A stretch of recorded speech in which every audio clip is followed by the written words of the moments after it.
I lost my best friend of 14 years to an aggressive cancer. He fought and loved to his last breath. He changed our lives forever. As strong as he was sensitive and tender with us. A heart so large, I don't know how it fit in that small grey body. Zizu was my first cat. I was 18 and I wanted a cat so bad for such a long time that I had to find him and bring him home. And that's what I did. I found him at someone who had his mom and dad and a huge Rottweiler. I brought him home without asking anyone. In time, everyone started to love him. He was a cute grey fella, small body, big ears, always eager to play and spend time with me. He learned to be held in our arms and walked around the house because my father woke up early and that's how he would relax him. All his life he kept that habit. Most of his life he never left my side. He slept head to head with me or on me. If I stayed on the couch or at my desk, he'd stay on me for hours. The most I've ever stayed at my desk without moving was 3 hours, and that's because he was on my lap and I didn't want to disturb him. He was always there with us, through the good and the bad. If we were fighting, he would scream harder to make us stop. If we sat at the table, he tried to sit on both of us at the same time. Every morning when I stopped the alarm, I had to sit back in bed a few more minutes because he would kiss and lick my face, no exception, even a few weeks before he died. Every time I came home, he'd greet me with a yell and want to be held like a baby. If I was late, he'd wait by the door, quite angry at me. Sometimes that yell would annoy me so bad. Now the silence leaves me in pain. I won't get to hear him anymore. I won't be able to kiss him and smell his perfect fur. He was kind of obsessed with grooming, so he always smelled amazing. Kind of like a baby, minus the farts. Everyone who knew him loved him or at least liked him. He was gentle, affectionate, always open. He would lead with trust first with everyone. Humans, other cats, dogs, even birds. He started with friendship and curiosity. He only got defensive if he was treated badly. And he always knew how to draw boundaries. So clearly that you had no choice but to respect him. If you were annoying him, he'd push you with his paw. If you insisted, you might get a little bite. And if you still didn't get the message, that would be a hard bite. And he would leave. There have been a huge amount of lessons from him. I appreciate the level of knowledge and the different personalities animals have. I think they're amazing and we are very far from understanding their wisdom. Because we overcomplicate everything. I will continue to admire and study animal behavior. I believe it was an amazing privilege to have him as my best friend for so many years. He came into my life when I was 18. We lived many transformative years together. We both matured. Maybe he did faster than me, but he still had a lot of patience with me. My parents moved to France, so it was just the two of us for a few years. Then Alina moved in and everything changed for the best once again. The three of us lived together for almost 7 years, and we gave each other as much love and attention as we could. Unfortunately, the cancer started growing on his lower intestine. We tried everything we could. The treatment seemed to work for a while, but then it got worse and worse. While he was still enjoying sitting at the window, staying in bed with us, on my desk, still having a good quality of life, we had hope. For 2 months we stayed vigilant. I barely left the house. I worked as much as I could from home, even though I was already grieving and sometimes it was too hard to do anything. But I did what I could.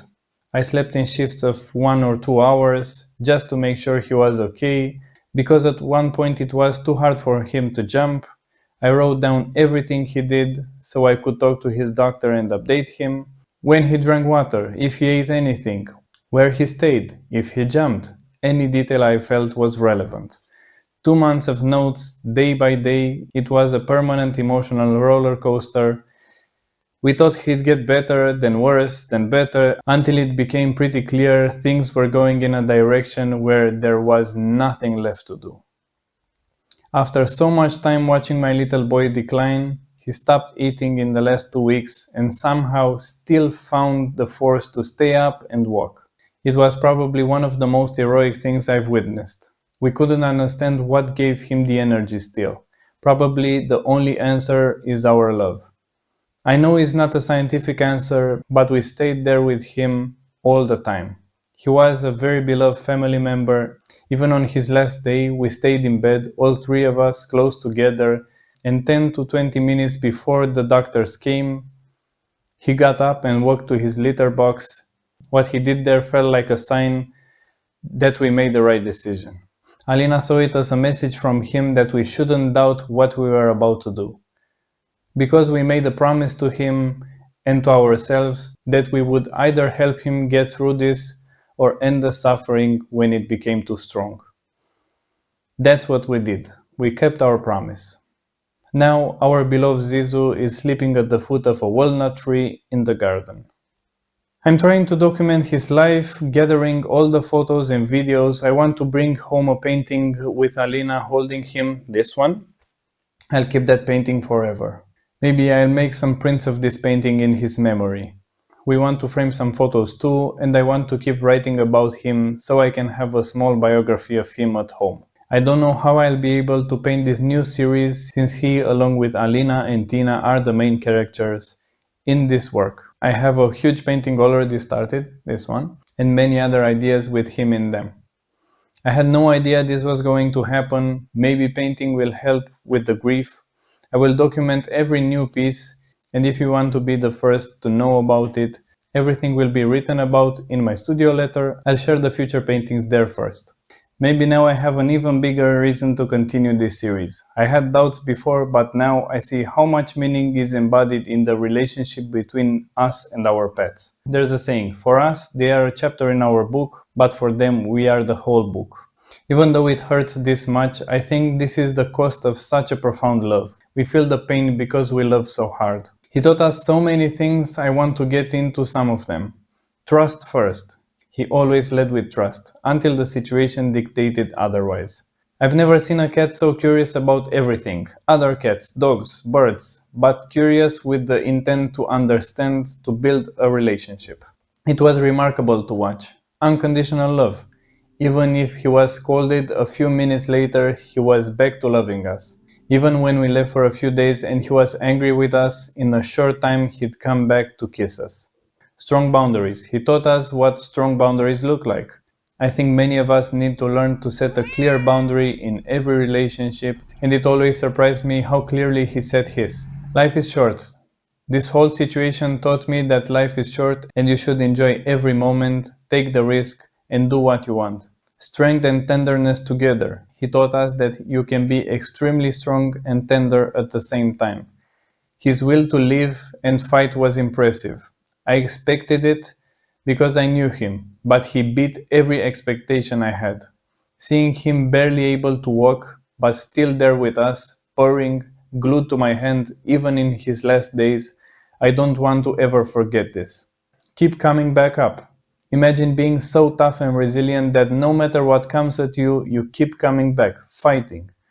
Not giving up on what you love. I think that's why I'll keep trying again and again to make my art better, live a better life, and enjoy everything around me at the same time. Communicate your needs.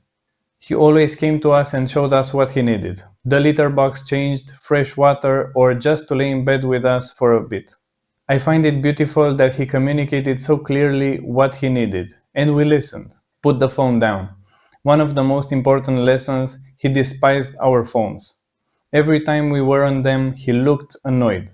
Tried to get our attention, he hated it if I filmed him or put the phone in his face.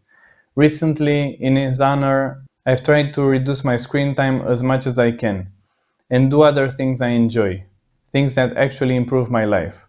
I'll stop here by saying I want to learn to relax and sleep as well as he did. A true expert, our beloved hero. I will miss him every day. I love him so much, and I'm glad he was part of my life for more than 14 years. I hope you have much love in your life, and if you have a pet or a human that you love this much, please let me know. I would love to read your stories. Bye for now.